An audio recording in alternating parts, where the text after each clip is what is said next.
I have, like I said, a traveling museum. Yeah. And I usually take this around. Now, these were featured in the Pennsylvania State Museum magazine.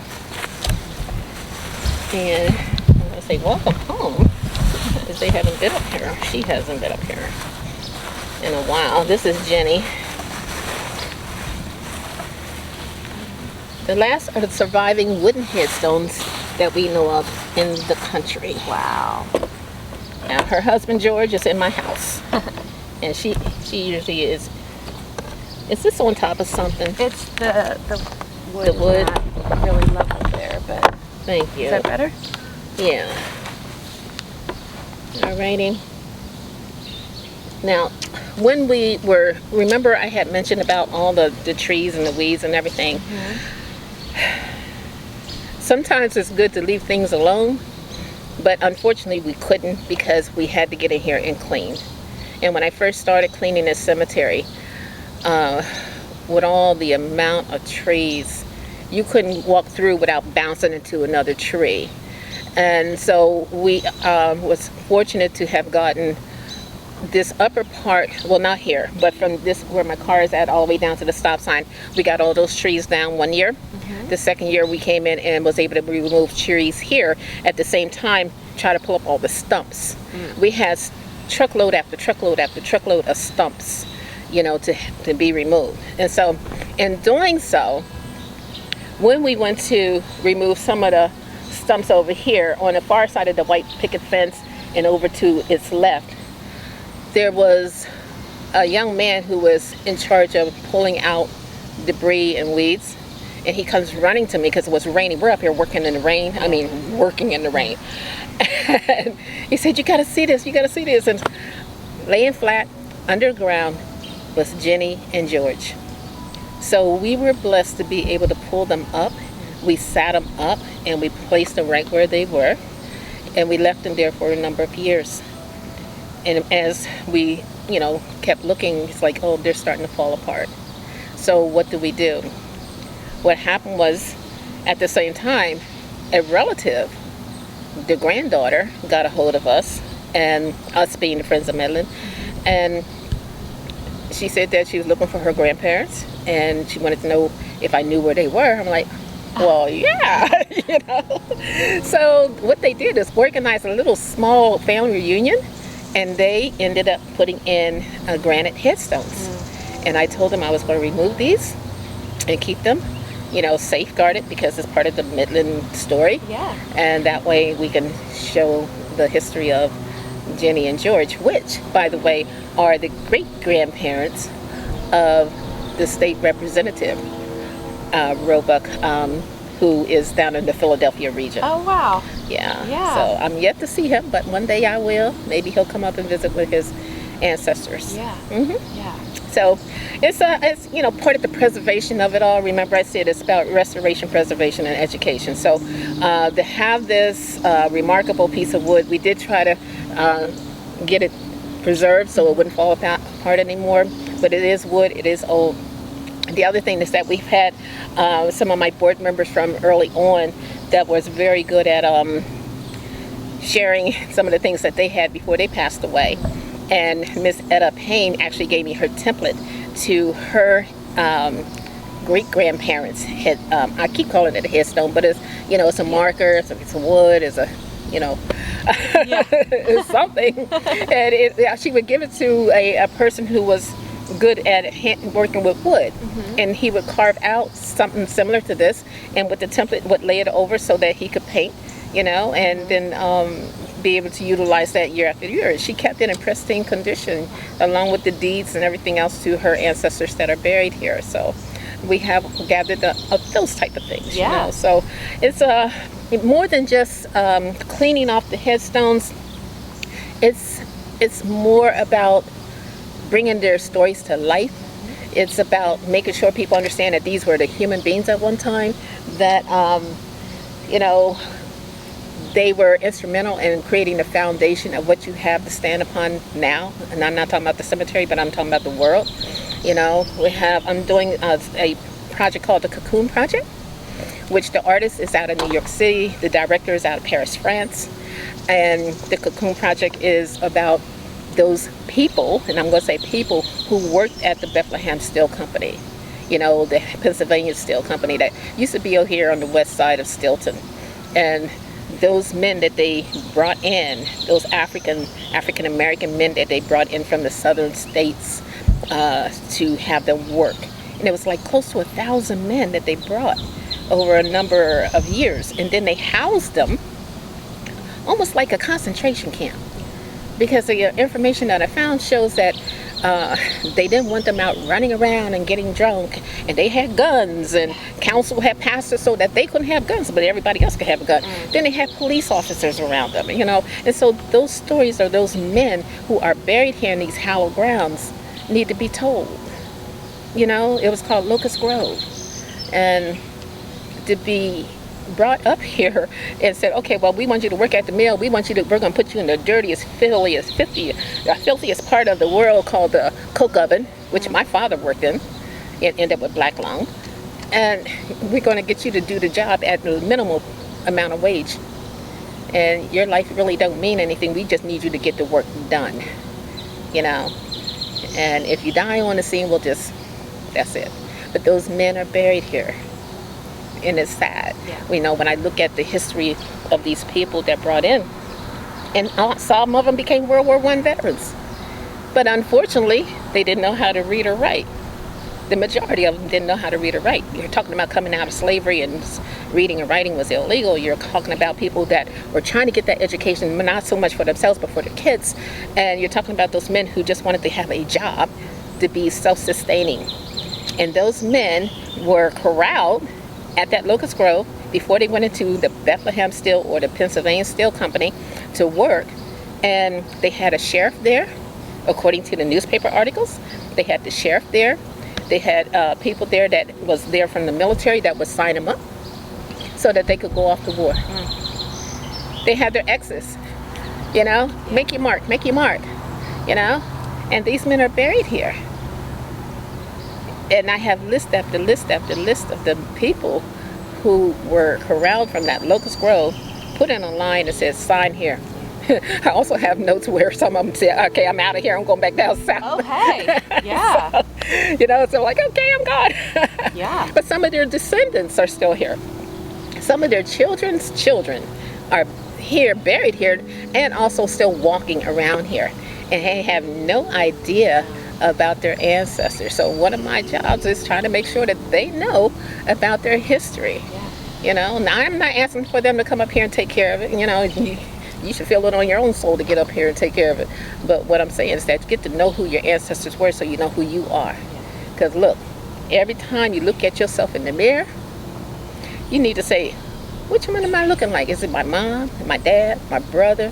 You know, am I looking like my aunt? Oh no, I'm looking like great ancestor today. When I look at my body's color, I'm like, this is a combination of that white man, that American Indian person. You know, I'm looking at all these cells that are making me up as Barbara Barksdale is a combination of all the ancestors that was before me. Because without them, I wouldn't be. You know, so I want the people ahead of me, like my children, grandchildren, great-grandchildren, if they ever come along, which doesn't seem like it's going to happen, but so I have to attack my nieces and nephews and say, get to know who you were, where you come from, so you can appreciate where you're going, and also how you got to be where you're at. Because without this here foundation, you are nothing. You are nothing. So use it to your advantage, you know. So, but anyway, Midland has some awesome people here. We have Peter Sullivan Blackwell, who was the very first black councilman for the borough of Steelton. He came up here in around 1880s. He helped to organize the hygienic school for colored children. He got to have his own little press, you know, and put out his own newspaper. And he hid it in the back of his house, like behind the cellar area, is what I was told by various people from that generation of people that got to at least glimpse him. And I have a set of all his newspapers and such like that. And Peter, I used to say he used to write white. But I'm like, as I learned over the years, it's because he wrote what he wanted, but he also extracted information like almost all newspapers did, even what they're doing today, from other sources and bringing it in to make that whole complete newspaper. So Peter Sullivan Blackwell is buried here. He became first black councilman for the borough in 1904. And he had a couple of good runs there, and then, you know, as everybody, push you out, you know. But Peter was a phenomenal man, and I went down to Harper's Ferry to try to find the school that he supposedly went to. Still have not located it, but I'm finding that he had relatives down south, and I think I may have found where his relatives ended up in California and moving along with that, you know. So Peter Sullivan Blackwell, we're going to really try to do something to memorialize him also and what he did for the area, along with, you know, Mr. Trenner and all those other guys that all got to know each other, and there were their little hubs of people, and those, they were political, you know, they were financiers, you know, they were a little bit of everything, but they were also the grassroots person. They helped to start our first churches. You know, they were our first doctors, like Dr. George Jones. They were our people that helped to, you know, we come from people that had to survive. So we didn't have that doctor per se to go to, you know, so we had to survive. So we had those people in here that knew how to pull the roots. And you worrying about some coronavirus, you better go back and get your roots. Get your roots, guys, get your roots, okay? Because all this other stuff, you know, you fix one thing and kill another, you gotta be careful with that. You gotta be really careful. How many times do you see on the commercials that, oh, well, take this medicine, but this is the side effects, including death? Really? Y'all go get your roots, go get some allergies, okay? Go get some dandelion root. Remember, your great-grandmothers might have talked to you about dandelion roots, and I'm serious, you over there laughing. You better go get some dandelion roots. You should have a garden around here. Better go. Don't get the ones that the dog peed on. Just go get get some good dandelion roots. But, you know, you need to get things like that and really try to cleanse your body and make your body healthy. You know, because that's the only way we're going to stay away from all these diseases and problems. And that's what our ancestors did. You know, I can remember my aunt telling me when my dad was ill, go get him some pot liquor. I'm like, pot liquor? You know what pot liquor is, you know? It's not like liquor, like alcohol liquor. No. That's why I looked at this guy. No, pot liquor. That's what you called it back in the day. Okay? Yeah. So you go and drink that and keep yourself healthy. Yeah. When you can't get anything else down, you drink some pot liquor, you know, and get your nutrients in. So we have to go back to those days. And we have to make sure it's organic. Grow it in your own backyard. Grow it in your own pot. You know, pot liquor. Got it. Yeah. There you go. Yeah. And don't depend on all these people, because if you take a look at the old records, as I wrote a story on Dr. Jones, and in my research, it showed that many of the insurance companies that we still have today, as you know or may know, that they started during slavery time because they insured the slaves. And that's how those people down south and even up north, because we did have slaves here, that's how they got paid. And they knew if they lost one or a bunch, they were going to get paid. So that's how, like New York Life and all those other ones, Wells Fargo, all of them got their little startup because of slavery. All right? Yeah. Of covering the enslaved, because we were a dime a dozen. So if you take a look at their records, and some of these people had to deal with that, making sure that they healed themselves. Their records of the insurance companies actually say back in 1898 that by the year 2000, all the blacks, people, Africans, were going to be dead, be gone. They're going to be wiped out of America by the year 2000. That's what it says in their actuary reports. Wow. Right. Why? The reasoning why is because there was no doctors around that was going to treat us. Remember, back in the day, if you were going to be treated, you had to go to the veterinarian was the one who was going to come take care of you. It wasn't going to necessarily be that regular doctor for the other persons, you know. Not to say that they didn't, because when they did come out to treat you, they were giving you something to see if it was going to work for the other people, because you're going to be the guinea pig like they're trying to deal with now, you know. So you had all these different things, so we had to take care of ourselves. We're survivors. You know, we got our own doctors, we got our own midwives, we got our own nurses, we got everything else. And now all the things that we used to have, everybody else try to take it over and say, oh, it's something that we started. Yeah. Yeah, right. Anyway, I'm getting off track here. We also have the children of the Hygienic School for Colored Children. And that school started around, it was a color school. It was just a colored school. And that started somewhere around 1876, somewhere in there. And it was just a little shed of a school on the corner of Trevitz and Conestoga Street. Where's that? That is down this hill and off to your right. And the building is no longer there, because then they moved them over to the corner of Bailey and Adams Street, which is now Frank Brown Boulevard. But school is not there. There is a playground there, and I'm going to have a monument, which is in the works right now. A monument should be done, but it won't be erected until probably in September, October, because of what's going on. Yeah. So it is dedicated to the children and the teachers, and I've done a lot of research on the teachers. And Mr. Carey, which is right here, right behind you. There's a couple of the first little tiny standing erect headstones. You see Carey right there? Mm-hmm. Okay. He was actually one of the caretakers from the Midland Cemetery years ago. And Mr. Carey came up here out of slavery. And he was one of the first school teachers for this, the hygienic. Okay. Now, I don't think he liked it, because once it got established, he kind of fell out of it and went back into what he loved the most, because he liked working with his hands, because he was like a carpenter, enslaved. And I trickled through his entire life, because I did his grandson's genealogy, and I found some phenomenal stuff on them. I found not only what plantation they came from, but also where the wife's plantation was located at. And how do I get this history into the classroom? How do I get them to understand the history? And we're dealing with kids from all over the world that came together into these classrooms. So what other better place could I be at to make sure that when they grow up, that they don't have that hatred towards their neighbors or against a color or whatever, because they grew up as one.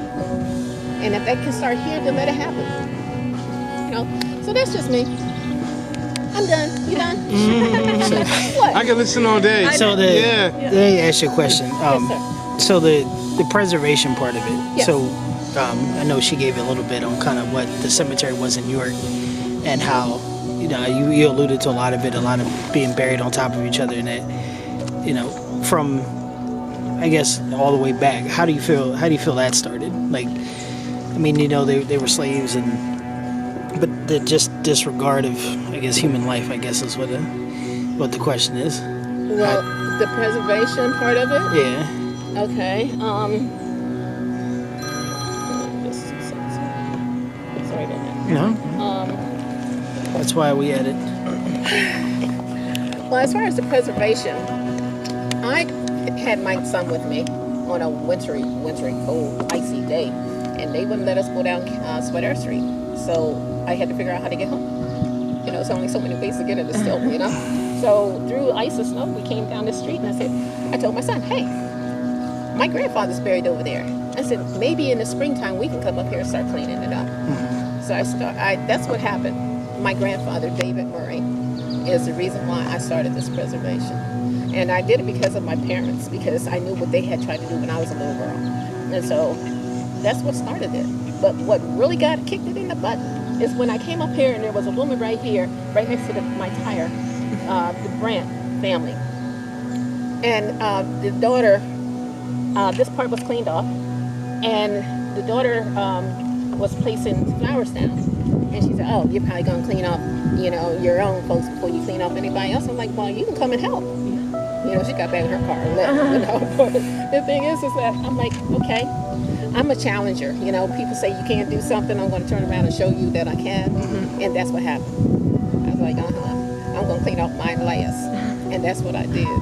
For the most part, that's what I did. Because there's still people under the trees right here. When I ran out of bodies to help, money to help, I ran out of, whatever, and I figured, what? They're okay. They're okay. And we have people that's going to be coming in probably when this virus gets done, that's going to go through there and de-weed it, but not take down the trees.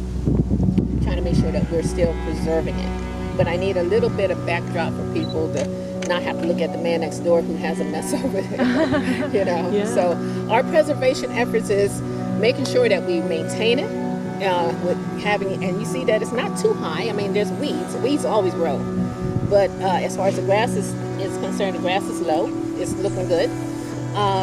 We have memberships drives that help us, and you know, people are dying off, and the younger folks aren't looking at it as a thing that they need to pitch in and give that $15 per year to buy a tank of gas or something like that.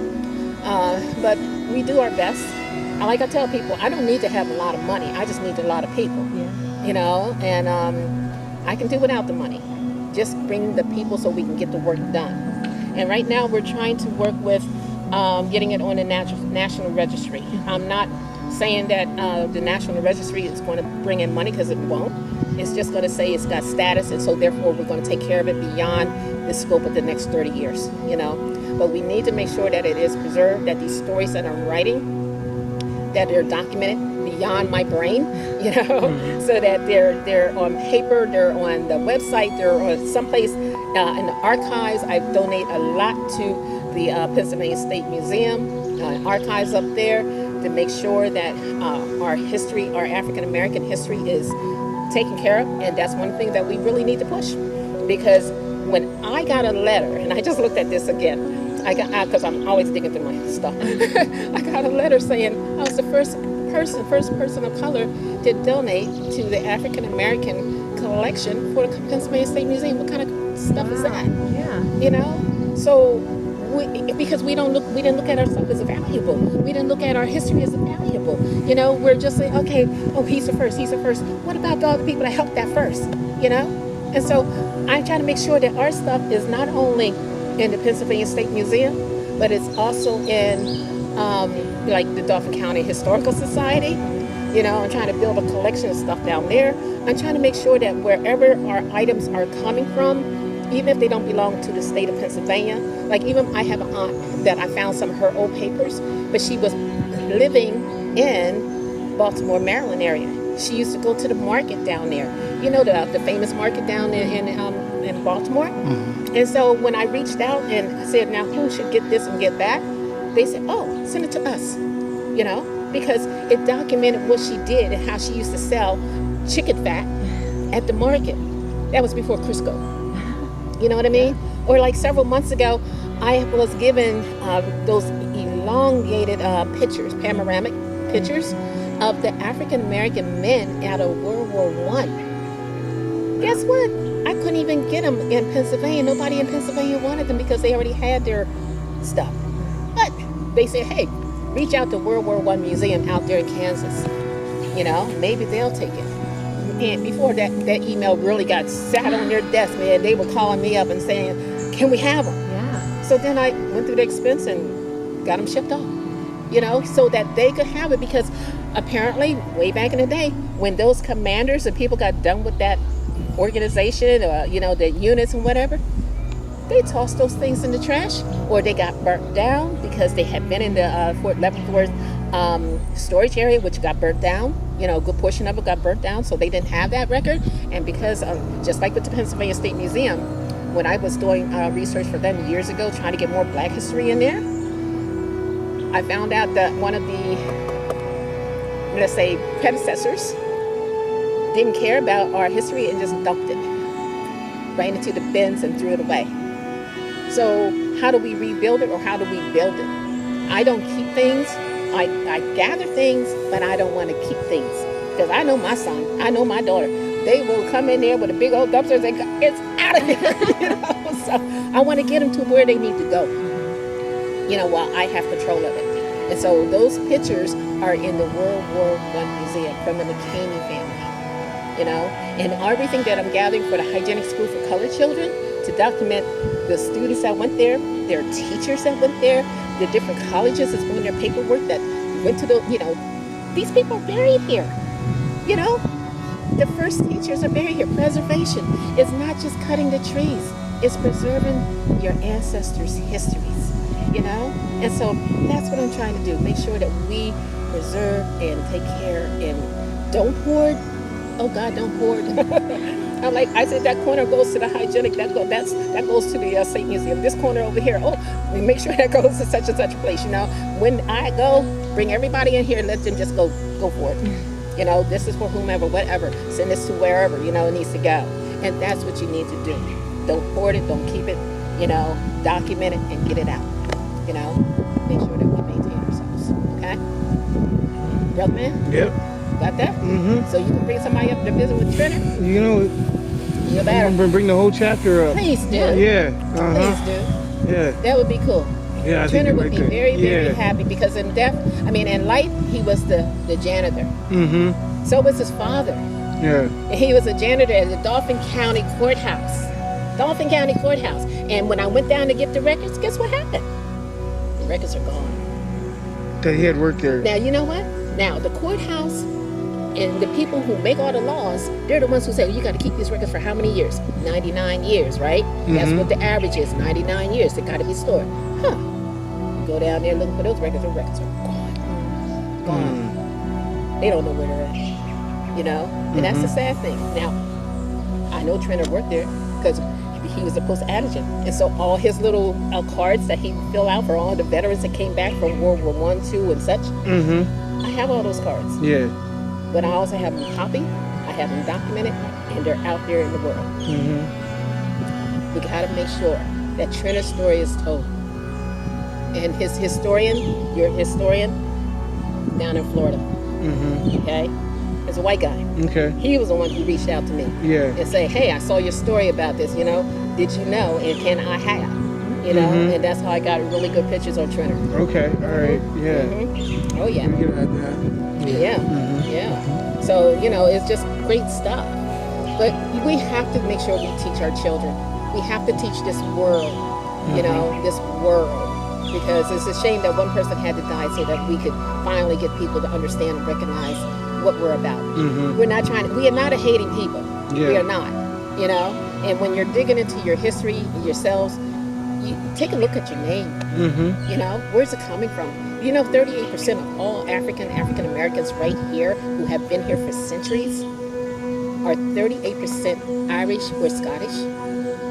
Yeah. 38. How many have you seen that his last name is McKinney or McCamey or McDaniels? Murdoch. That's my There last you name. go. Yeah. There you go. We did my whole genealogy. Where do you get that name from? You know, this is you know, they say go back to where?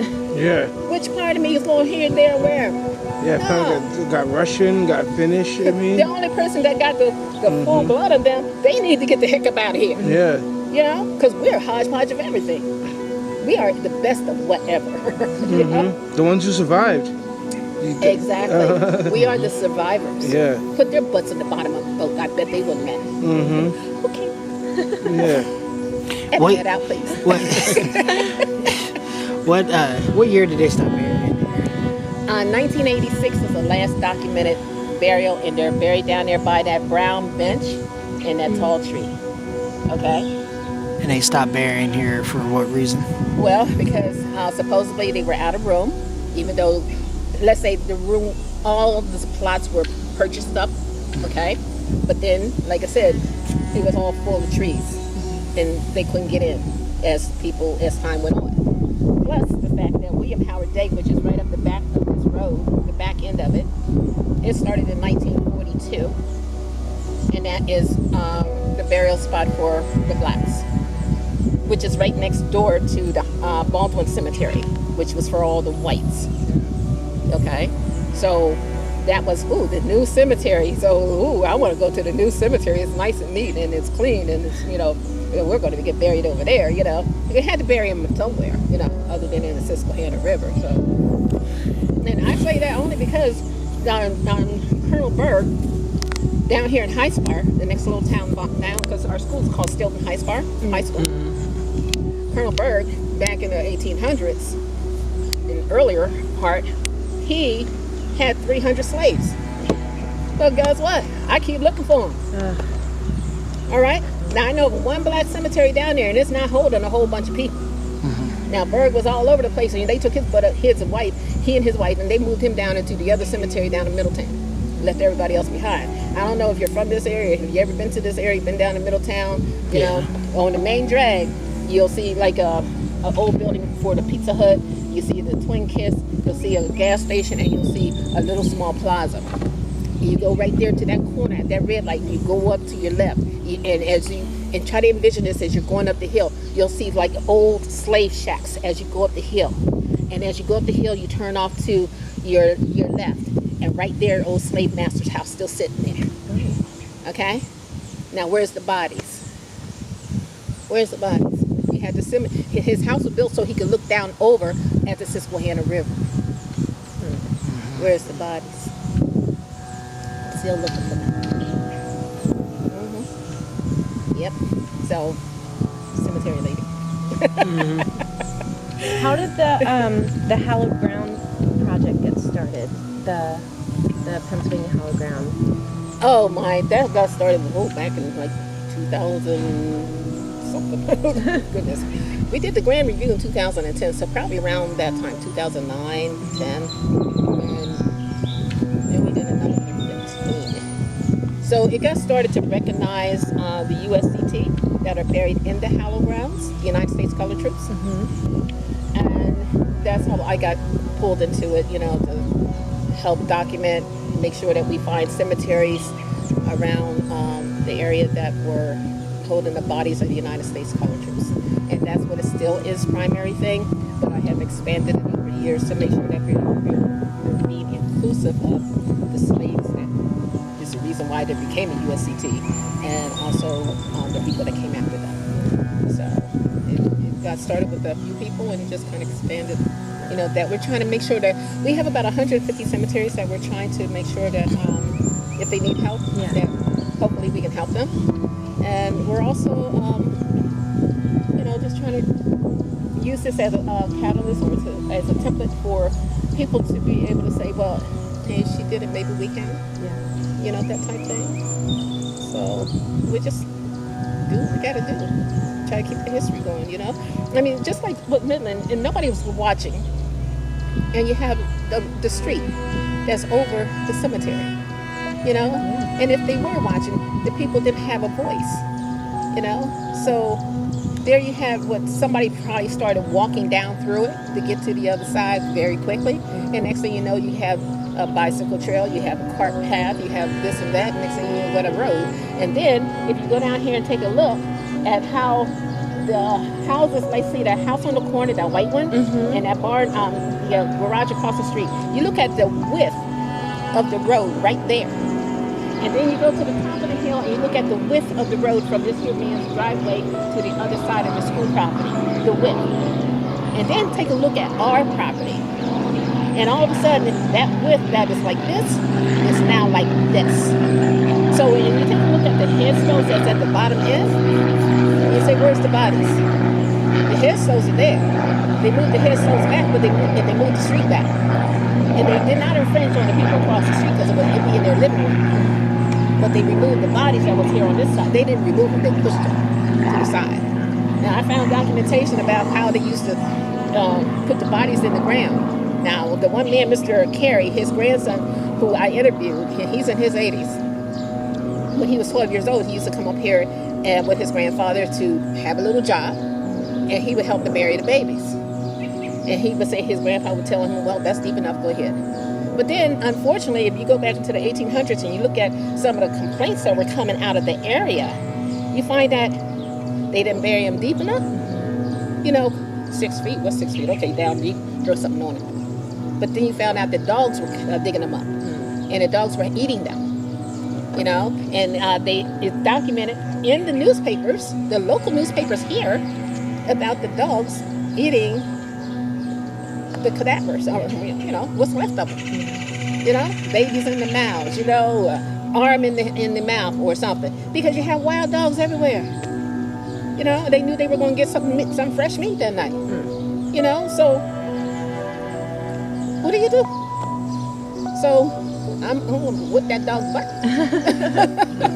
You know? But yeah, preservation, education, that's what we have to do, okay?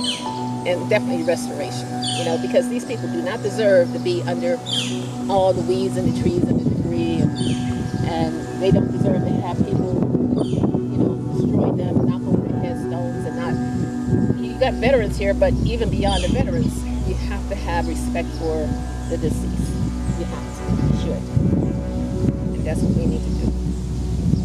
It's beautiful. I mean, It looks like a park great now. job. Yeah, I mean, it's You know, I mean, we've had Eagle Scouts here that help with the fences, not fences, well, with the fencing. And we had another group, or another Eagle Scout who got his badge because of he and his grandfather building all the benches. We had another Eagle Scout that did the fencing out the front. We had another Eagle Scout to help with getting the website, the one where you can click on, because that was one of my dreams. You just click on it, and then you would have somebody read their obituary or talk about their lives or whatever. And so he helped to develop that with the group. So I've had 4 or 5 Eagle Scouts that over the years that got their honors because of working here at the cemetery. So, you know, they have to show leadership, you know, and they have to show that they can handle it. And there's a couple of them that were very, very, very shy. By the time I got done with them, they're like, ah! So, it worked out to their advantage to hang out with me. You know, you form a wonderful relationship with these children. And I really like to, you know, help out the kids and get them to understand and learn, you know, and appreciate the history of it, you know. So, and their parents and their grandparents that got to come with them. So, you know, I didn't know that. I didn't know that. They live right here. I didn't know that. You know, so it's all good. So I hope I answered your questions. I mean, I could keep on talking, but you know. No, this is great. I mean, so this has all been sort of like a rabbit hole that we've fallen down. And then, you know, looking into what's going on at Lebanon Cemetery, and then we've been doing some volunteering there during their cleanups, and then talking to some folks to Sam and Tina Charles, and that just sort of led us into, you know, an that's why I interest asked, in like sort why, of, when they stopped burying here, because you said they ran out. So it seems like over there they ran out a long time ago, but they're finding a way. Yeah. Well, like I said, I don't bury anybody. I ain't trying to. It's not my job. God did not give me that assignment. But everybody, you know, it's not a Marvel Barksdale thing. It is Friends of Midland. It is a community. And when they're here, I'm always teaching them about such and such person. You know, like if, you know, for the people that's from Harrisburg, Reverend Goldman's buried over here. His son is buried over there. And the church, the First Baptist Church from Steelton is because of Reverend Goldman, and then the Goodwin Memorial Church in Harrisburg is because of Reverend Goldman. Then we have Mr. Jeffers, who's over there, and Dr. Jeffers, who was his son. And so it's just, we just got to make sure that we got this history going on over here, you know. You've heard of the Stevenson twins, you know, the musicians. Their ancestor is right there. You know, and I said, come over to the cemetery. I want to introduce you to somebody. They thought I was trying to get them over here to die or something. I'm like, no, not. No, I want to introduce you to your ancestors. That's all. So, it's just trying to make sure that people understand about their history. That's all. And that's all we can do. And hopefully all the other cemeteries are doing that too, you know. Sharing the history, documenting the history, making sure that, you know, we're all putting it out there as a group effort, you know, and not one is better than the other, you know. It's just trying to make sure that we're doing it collectively. And I'm trying to help on a national level to make sure that we document every single cemetery in the United States, okay?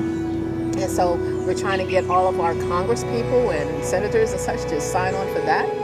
And we got a link on our website for that. Yeah. So I'm really pushing to get that taken care of too. So I got a bit of irons in the fire. Yeah. But, you know, it's all for the better. Yeah. You know, because otherwise I'd be sitting around just getting better. Something to focus on. Yeah. And young man, did I answer your questions? You did. Get enough? You did, yeah. We're just gonna kind of roam for a minute and then. Yeah. Okay. We want to hit the other side too. Are you?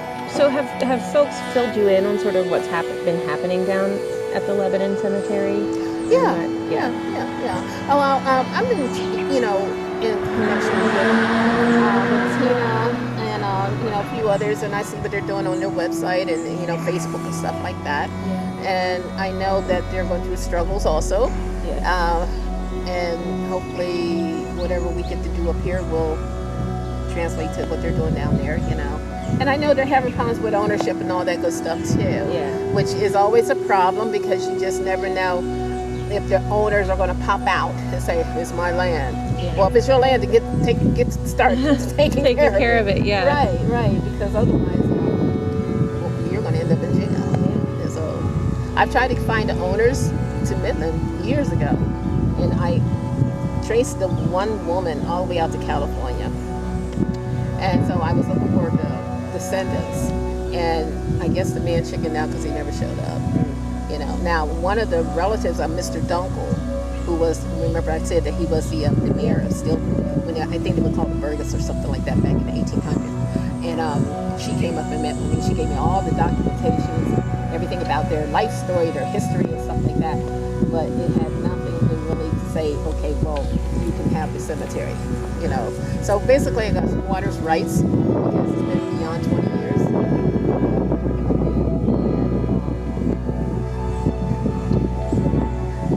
They're glad to have me out here. Yeah, I'm sure. Yeah. Because otherwise, I'd be raising the heck about, get out there and clean this cemetery. What happened is that when I first got started, they said they were going to put me in jail. Who's they? Swatara Township. They were going to put me in jail because Jake Franklin had condemned the property because it was, like I said, all full of weeds and trees, right? So with it being condemned, they said, well, it had to be condemned, and what they were going to do was remove all the bodies, take them up to the other cemetery, Howard Day, and then they look at this. What do you have? You see over there, you see Cumberland County, okay, and on a good day in a positional area, you might be able to see all the way over to the South Mountain area, okay. If you look at this way, when the trees are down in the fall, you'll be able to see all the new houses that they built over at Camp Hill. So you're looking up here towards Perry County, And so you got like 3 counties there right here. You got prime land for this cool breeze up here, And so you're overlooking, this is the highest point right here. Yeah. And so you're overlooking everything. Wouldn't it be another place to have houses? And that's what they were going to do. So when I came out and said, about my grandpa and for getting the place cleaned up, oh no, you're going to that thing, you're going to go to jail. They're going to put me in jail. And I was like, really? Okay. So by the grace of God, I got on the agenda at the township building, and it happened to be a day when they had all the young students there trying to be the governmental, and so they had the TV channels there. And I was like, oh Lord, I was like standing there shaking. I'm like, am I going to get into this? And I did it. And because of that, because I'm in public, and I told them everybody what's going to do to me, that was the end of that. Sometimes you got to put yourself out there. I wasn't scared to speak. I was scared to say what was on my mind. Your truth. Because I've been a speaker all my life. Well, I'm a nurse, okay? My background is in nursing, and then I taught anatomy and physiology for 5 years at the Academy of Medical Arts and Business. Oh, wow. So I'm used to talking, Yeah. But when I was dealing with this, I'm like, oh, Yeah. am I going to say the wrong thing? Are they going to cart me off? Yeah. You know what I'm saying? Yeah. Like, So, by the grace of God, it all worked out. Yeah. Yes, indeed. So, we did good. Yeah, you did. You did. Yeah. Great. And it's hot. Yeah. Thank you so much. This is amazing. Yeah. Yeah. I'm glad you came. Yeah. Now, with this here podcast thing, how does that work? We have a lot of wonderful people buried here, too. Not only do we have, the American slave, we also have the guys from the United States Colored Troops buried here, like Mr. Samuel Cole, all right, was a USCT. We have, down there, we have Mr. Andrew Hill. We have, oh my goodness, have you seen the movie called Glory? Yeah. All right, that was about the 54th, right? Okay, so we have the guys who are in the 55th. Oh, wow. All right, and they're straight ahead of this tree past Mr. Phoenix and all the way down the road. And his mother is buried right there near the foot of him. And in her obituary, it shows that her 6 stalwart sons carried her body up from the old First Baptist Church and brought her body up here to lay her to rest. And she has a long flat headstone, and her son is right next to her, which is really neat because I was doing research on him for the Grand Review several years ago, and to find some of the information, and I was trying to find his relatives, and it looked like the mother or the wife with the children who were surviving moved down to Washington, D.C. And then I lost sight of them. So I'm like, oh man, I was trying so hard to find them. But we have them throughout the cemetery. The United States Colored Troops. We have the Buffalo Soldiers. Up here near the entrance area is Mr. Alsbury on one side and Mr. Matthew Barrett on the other side here. Just to point out someone that's quite close to us. You've heard of the 9th and 10th Cavalry. Okay, cavalry meaning that they were on horseback and the infantry is on foot. So we have the cavalry there, the 9th and the 10th, which was most of the famous Buffalo soldier units in the country. And those men, they traveled the West, you know, and got to see some of the things that were, impacting their lives as well as what's impacting the country even to today.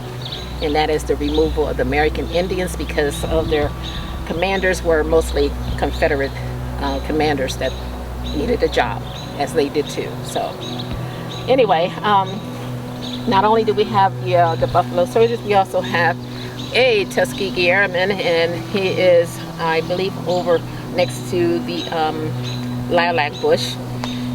We don't have a Mumford Point Marine, but we did honor them just a couple of years ago. Mr. Beatty here, I got him his, I applied for him to get his Congressional Medal of Honor, and we gave it to him up here. And fortunately, we got it to him, and he was able to participate in not one ceremony, but 2. And he was so elated about that, and then he passed away. So at least he got his flowers while he was living. So, and we also have the guys from World War I and II, and also the Korean War. We have an area that's further up on the other side of the large flag that is mostly our veterans, our newer veterans over the last 75 years or so, and they're buried right behind you, and it's just a hodgepodge of all of them. The cemetery also have not only our veterans and our slaves, but we also have those people that were the beginning of society. We have like Turner Beckwith. Turner, where are you? Turner is like right in...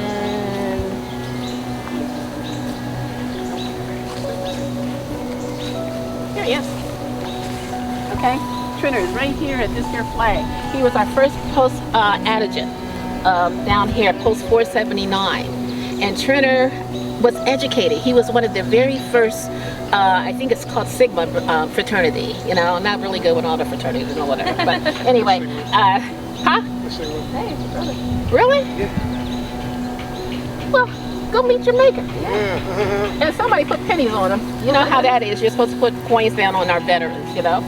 So I had written a story for him, about him, several times. That's been posted in our Press and Journal, which is now totally defunct as of this summer. And it's also a story on him in the African American Genealogy Society International rendition book, you know. So yeah. I had to make sure that I found every piece of Trenner, you know, so educated, but could not get anything but a janitorial job, you know. And that's the sad thing about it. He is the founder, one of the founders, first people to go into that organization at Howard University, you know. And but his father, Charles, which I'm writing a story on, was one of the wonderful men that actually started a savings and loan here for the African Americans to get themselves into a decent housing. You know, they had a rifle club, a sharpshooters club. They had everything going on, and I mean, but to go out into the mainstream of society, they couldn't really get it. You know, it's like, you know, and now they wonder why we say Black Lives Matter. You know, it's really a trip. But anyway, we have a wonderful group of people out here. Not only the men, but we also have the women, you know, who are out here, and they were like the mothers of the Daughters of Zion, like Mount Zion Baptist Church. Some of them are buried over here on this side, the tall headstone there for the Nickens family, you know. We have the daughters, or the people who helped start the monumental AME Zion Church. And we have Mr. Fields, who is down near the bottom end in front of let's see, Sophia. And the last name is Fields, and they're right there as you drive out. And he was the one who did the digging of the soil to break ground for the monumental AME Church. Wow. And in his obituary it says he was a slave. He had been a slave, you know. We have Mr. Harris up here with his family. Mr. Harris in his obituary says, you know, I'm going to call myself Harris because that's after the person, my slave owner that was the best to me, you know. So that's how he took on his name. I ran into the granddaughter at the hospital one day, and she's a little bit older than me, and I said, Marjorie, do you know how you got your last name? And she said, no. I said, well, let me tell you. Then I sent her the paperwork to show that's his words saying that he took on the last name of Harris because of one of his favorite slave owners. Now, how is that? And you know what I'm saying? I mean, all of us have a last name, and you more likely have a name that came across the water with you. Yeah. We got a name that came once we hit the soil, you know? And if you think about your last names, you have to say, well, why? You know, how is this? My last name is Barksdale, you know, even though it's a married name, my last name was Thomas. So it's like, I came from Thomasville, you know, Mr. Thomas, you know, one of those areas that somebody took on their last name or it was assigned to us. So it's a big difference. And that's why we say we matter, you know? So anyway, I'm sorry, let's go up here and sit there, you know? You have the same birthday. I'm going to just kind of point this out to you. Which way did you come in?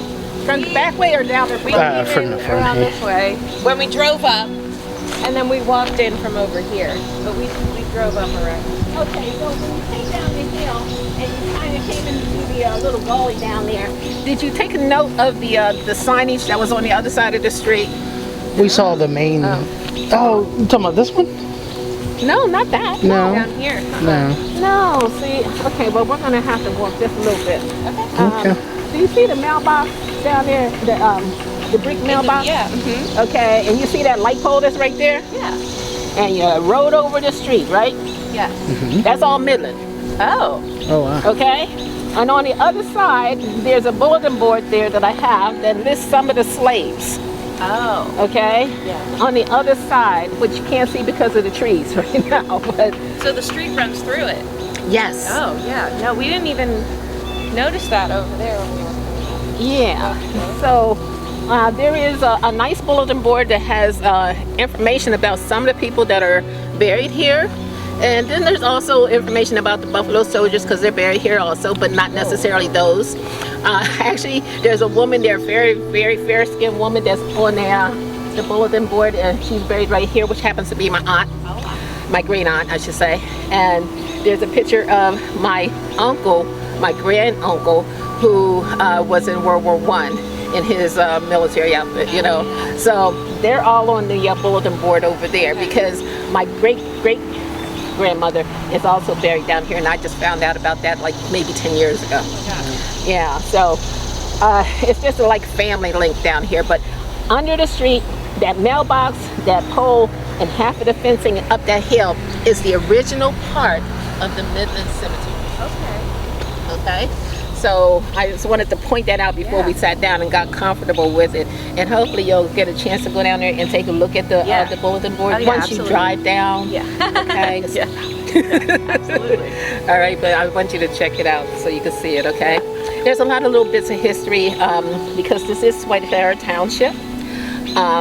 The listing of the slaves on there are not necessarily all of those who are included in here, but this was, Pennsylvania was a slave state. And we know how they were treated and how they had to be buried, because those who were, enslaved at the time, that if the owners of them wanted to or had to bury them, they had the rights by law to bury them at the edge of their property. So since this was the property, and I know where the old slave house used to be, it only takes reason to say that this is where they had placed the slaves, okay? And it was supposed to be the least likely of land that anybody would want or had any use for.